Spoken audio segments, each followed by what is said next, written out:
அனைவருக்குமே வணக்கம்.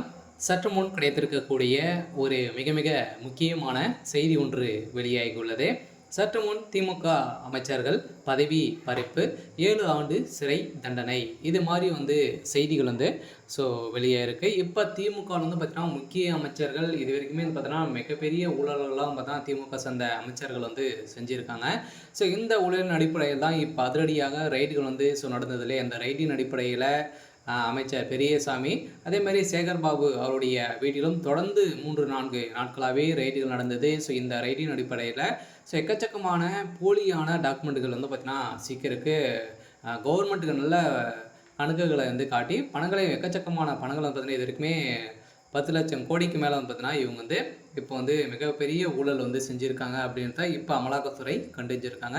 இதன் அடிப்படையிலாம் இப்போ அதிரடியாக திமுகவில் இப்போ ஏற்கனவே கொள்ளை இது மாதிரி பார்த்தீங்கன்னா மக்களிடையே பறிபெறும் நிலையில் இப்போ திமுக சேர்ந்த அமைச்சர்கள் பார்த்தீங்கன்னா 2 அமைச்சர்கள் திடீர்னு பதவி போவதாக ஒரு தகவல் வெளியாக இருக்குது. இதை பற்றி இந்த வீடியோவில் நம்ம முழுமையாக பார்க்கலாம். அதுக்கு முன்னாடி நம்ம சேனலுக்கு இப்போ தான் நீங்கள் முதல் முறையாக வந்திருக்கீங்க அப்படின்னா மறக்காமல் நம்மளுடைய சேனலை சப்ஸ்கிரைப் பண்ணி சப்போர்ட் பண்ணுங்கள். வாங்க வீடியோக்குள்ளே போகலாம்.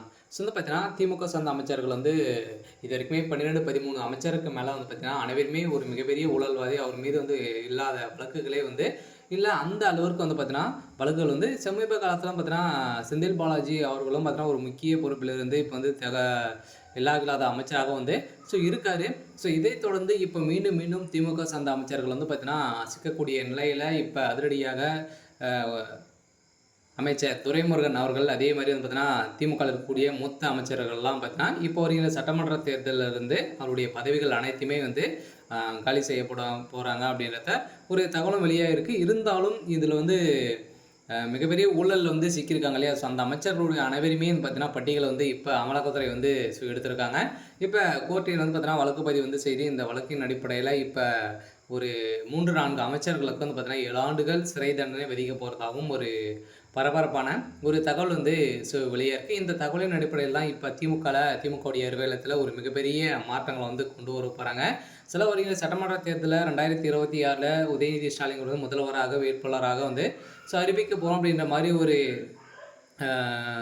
தகவல் வெளியாகிட்டு தான் வந்திருக்கு. இருந்தாலுமே இதுக்குள்ளே பார்த்தா திமுகவில் ஒரு மிகப்பெரிய சம்பவம் நடந்திருக்கு. உட்கட்சிக்குள்ளே நிறைய மோதல்கள் ஏற்பட்டு வருது. இதன் அடிப்படையில் தான் இப்போ திமுக சார்ந்த அமைச்சர்கள் ஒரு 1 வீக் முன்னாடி பார்த்தீங்கன்னா அமைச்சர் பெரியசாமி அதே மாதிரி சேகர்பாபு இருவருமே பார்த்தீங்கன்னா அவருடைய வீட்டில் ரைடுகள் நடந்தது. இந்த ரைடின் அடிப்படையில் எக்கச்சக்கமான பணங்கள் சிக்கியிருக்கு அப்படின்றத இப்போ அமலாக்கத்துறை ஒரு தகவல் வெளியிட்டிருக்காங்க. இதன் தகவல் அடிப்படையில் நீதிமன்றம் அதிரடியாக அவர்களுக்கு 7 ஆண்டு சிறை தண்டனை விதிக்க போகிறதாக ஒரு தகவல் கொடுத்துருக்காங்க. சரி, ஓகே. இன்னைக்கான அப்டேட் இதுதான். மறக்காமல் நம்முடைய சேனலை சப்ஸ்கிரைப் பண்ணி சப்போர்ட் பண்ணுங்கள். தேங்க்யூ.